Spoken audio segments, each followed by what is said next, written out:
This is the story of one of England's finest goalkeepers, Gordon Banks, whose life was a rollercoaster of amazing highs and difficult lows, from the football grounds to personal challenges.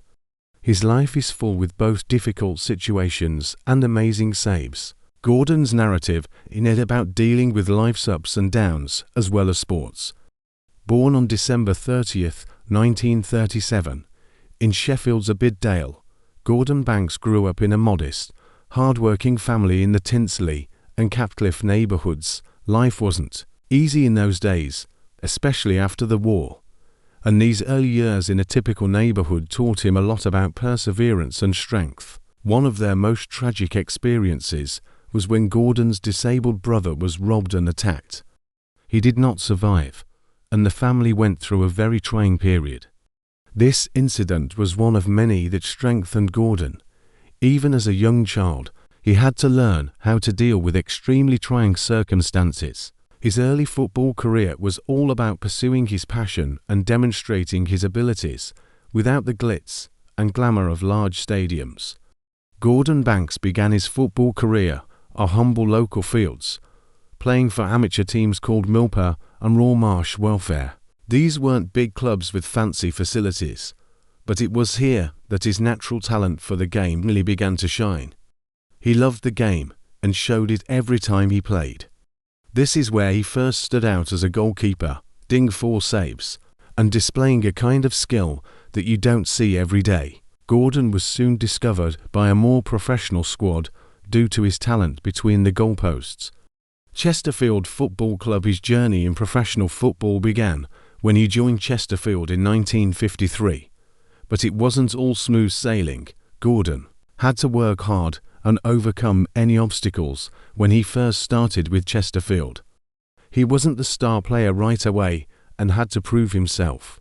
His debut for the club's first team came in 1958, which was a significant moment that showed he had advanced to a higher level of the game. This time was crucial for Gordon because it was about learning, growing, and dealing with the challenging aspects of football. Gordon Banks's career really took off when he joined Leicester City. This move was a big deal. It meant he was playing for one of the top teams in England at Leicester City and became a star. He was amazing in goal, especially in big matches like the FA Cup finals. But the crowning moment at Leicester was in 1964 when the team won the League Cup. Gordon was a huge part of that victory. His saves were incredible, and it was clear to everyone watching that he was one of the best goalkeepers. Around this period at Leicester wasn't just about playing football, it was about Gordon proving he was among the best in the country. In 1963 something really special happened. Gordon played for England's national team for the first time. This was a dream come true for any player, and Gordon made the most of it. He became England's first choice goalkeeper and played a huge part in one of the country's most famous moments in football, the 1966 World Cup. England won the World Cup that year, and Gordon was a key player. His skills in goal were a big reason England did so well. The 1970 World Cup in Mexico was another big moment for Gordon with the England team, but this tournament had a strange twist for him. Just before a crucial quarter-final match, Gordon got really sick. Some people even thought he might have been poisoned, although no one knows for sure. Because he was sick, he couldn't play in that important game against West Germany, and England ended up losing. This incident is still talked about today and is part of the mystery and drama of football history. During the 1970 World Cup, Gordon Banks was elected FIFA Goalie of the Year once, but 6 times. One of his most remarkable moments that football fans still talk about today. This award is significant because it acknowledged him as the world's best goalkeeper. However, the accolades didn't end there. In recognition of his exceptional career and his status as one of the greatest players in English football history, he was also inducted into the English Football Hall of Fame. These honours and recognitions were given in commendation of Gordon Banks's hard work, dedication, and influence on the game, not just his skill. In October 1972, Banks suffered one of the most difficult times of his life when he was involved in a terrible car accident that completely altered his life. The accident was so bad that he lost sight in his right eye. For a goalkeeper, seeing clearly is everything, so this was a huge blow. It wasn't just painful physically, but also emotionally, as it meant he couldn't play professional football in England anymore. This accident was a turning point in his life, marking the end of one chapter and the start of a completely different kind of challenge. But Gordon Banks wasn't someone who gave up easily. In a show of incredible resilience and determination, he made a comeback that surprised everyone. In 1977, he started playing for the Fort Lauderdale Strikers in the North American Soccer League (NASL). This was remarkable because playing top-level football with vision in just one eye is extremely difficult. Yet Gordon didn't just play, he excelled. He performed so well that he was named NASL Goalkeeper of the Year. This comeback wasn't just about playing football again. It was a testament to his strength, his spirit, and his refusal to let setbacks keep him down. Gordon Banks changed how goalkeepers play football. He was much more than just a last line of defense. He was an essential part of his team's strategy. Bank was renowned for his coolness, solid placement, and fast reactions. He wasn't just good at stopping goals under pressure. He was also good at starting his team's attacks. He was among the first to truly consider how young goalkeepers should play, not just how they save. And his technique of making diving saves and catching crosses set a new standard. Banks' excellent attitude and professionalism also made him stand out.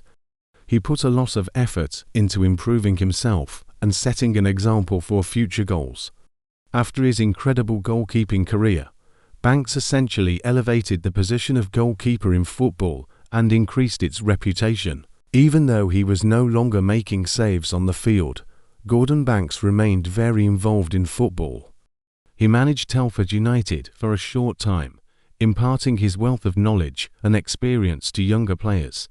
Banks also continued to be active in the football community, attending events, interacting with supporters, and providing his knowledgeable commentary through speaking engagements and charitable activity outside of football. He dedicated himself to assisting others, especially in the area of health difficulties. Gordon's personal life also had its ups and downs. He was married to Ursula and had a family together, but like many long-term partnerships, they had their share of difficulties. Gordon and Ursula separated for a while before getting back together, proving that even football legends have personal problems. Gordon also faced financial challenges after retirement, which he had to overcome because managing money wasn't as simple as saving goals. Later in life, Gordon Banks faced another difficult opponent, but this time it wasn't on the football field. He fought kidney cancer, a serious health issue that tried his fortitude and bravery. Gordon didn't keep his problems to himself. He turned into a health champion, using his celebrity and experience to spread knowledge and help those facing same challenges. Throughout his health battles, Gordon shared his thoughts and feelings with us, giving us a window into his resilience. He frequently talked about the value of remaining upbeat and persevering through difficult times. His work in the health sector was not just about fighting his own disease. It was also about helping others, demonstrating the same team spirit he had on the football field, but in a completely different arena. His thoughts were encouraging, demonstrating that his will to succeed on the football field was equal to his strength in overcoming obstacles in life. Gordon's perspective on his health struggles were a real representation of his character. He was a man who never gave up, no matter how difficult things got. His words and deeds inspired everyone who heard his story, not just himself. Gordon Banks has left a genuinely amazing legacy in football and beyond. He is regarded as a symbol of unyielding fortitude and tenacity in the face of hardship, in addition to being a football hero. Football fans around the world will never forget his amazing saves, particularly the one against Pell. But it was more than only his goalkeeping prowess that distinguished him. It was also his capacity to overcome the most difficult obstacles in life, such as losing one eye or fighting cancer. Gordon Banks demonstrated to the world that real strength comes from taking on obstacles head-on with bravery and a never-say-die mentality. Far beyond the football field, Gordon's journey has served as an inspiration. Anyone going through their own personal problems, whether they be related to their health or pursuing their aspirations, can relate to this narrative. Many people have found hope and strength in Gordon Banks's advocacy work in the health industry and his candid conversations about his battle with illness. He is a shining example of how the human spirit can overcome hardship.